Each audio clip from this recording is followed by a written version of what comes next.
Welcome to another episode of The Impact of Data and the AI Literate Citizen.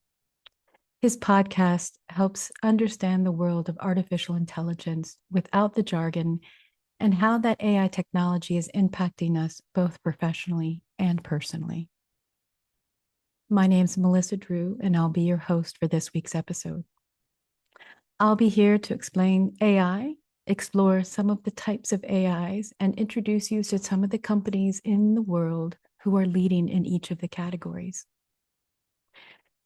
The term AI and AI technologies is everywhere. In early 2022, I was the only person on stage at procurement and supply chain conferences talking about AI. 3 years later, in 2025, it is referenced in every presentation, every panel discussion, every article online, every conversation. AI technologies is still that shiny nickel on the sidewalk that everyone feels compelled that they have to pick up, but we're not sure why. The same thing can be true about AI technologies. The only difference between the shiny nickel and AI is that most of us don't know what to do with the AI technologies. We know that when we pick up the shiny nickel, we can spend it. We know the value of it. But with AI technologies, most of us are in a race to get to the finish line, but we're not fully aware of why we're racing, and we're not quite sure how to get to the finish line. And when we get there, what does it all mean? So what's AI really? Let's find out. Artificial intelligence, or AI, is the simulation of human intelligence in machines that are programmed to think, reason, learn, and perform tasks. It is about creating an application that can mimic human capabilities, like recognizing patterns, solving problems, and helping humans make better informed decisions.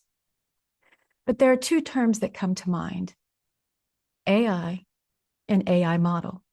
They sound very similar, but they are very different. AI is a mathematical algorithm. It's a set of instructions that an application must follow in order to solve that problem or complete the task. The algorithm is the blueprint that defines how the system learns from data and processes the information to then give us the results of the output. The AI model is the output or the product of that mathematical algorithm. It receives the data, processes it using the instructions defined by the algorithm, and then provides an output, a prediction, a classification of data, a predictive recommendation. Think of AI model as a box. Data comes into the box on the left. It's processed based on the mathematical algorithm. And then the results that come out of the box on the right are that prediction, a classification of data, a recommendation, or an automation of a task. There are 3 levels of AI. Narrow intelligence, which is automating specific tasks. This type of AI removes the human touch and processes or finds patterns in large amounts of data by automating repeatable and manual tasks.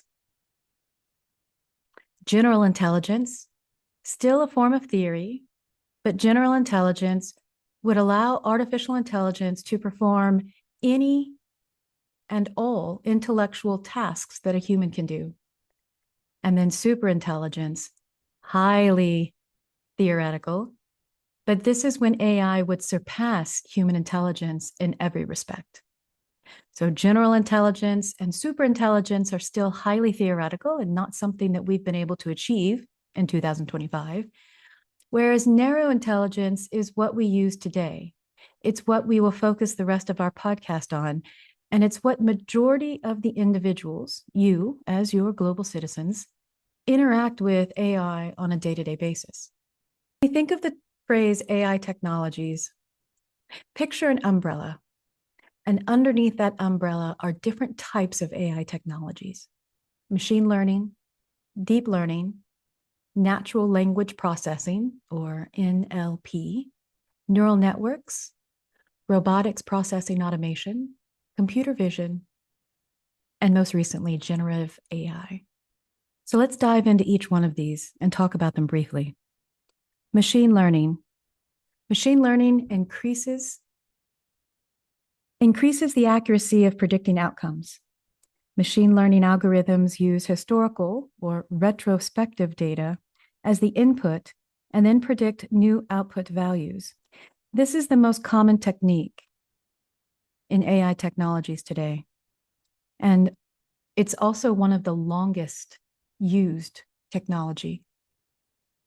Over 15 years ago, AI technologies, specifically machine learning, these algorithms were used to first diagnose X-rays and imaging to help doctors find information in those X-rays that maybe they couldn't see with the human eye.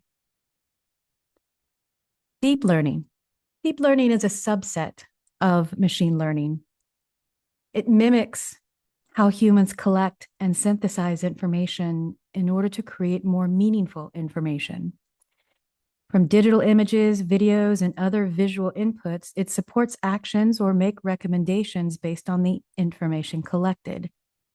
For example, facial recognition, taking those automated notes in virtual meetings like Otter.ai, language translations.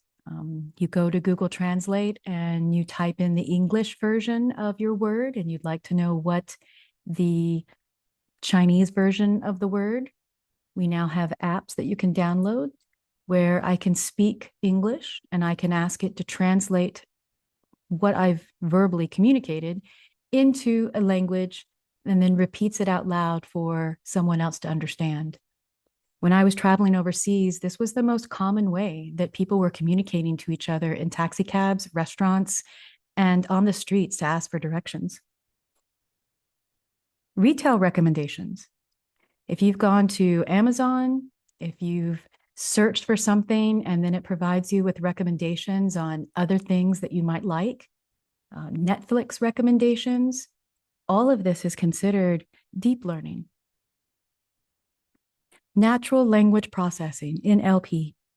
This understands, interprets, and manipulates the human language, the information and meaning with semantic cues such as words, signs, or images. For example, your auto claims process, contracts management, again, used in speech and language transactions, or for example, spend analytics. In 2004, I worked with a company where we used AI technologies to create its first of a kind, the automation of cleansing and classifying data. Before 2004, this was a manual process. Could take 9 weeks at 70, 90 hours a week for one person to go through a company's data. Now, with the use of technology, all that data goes into a box.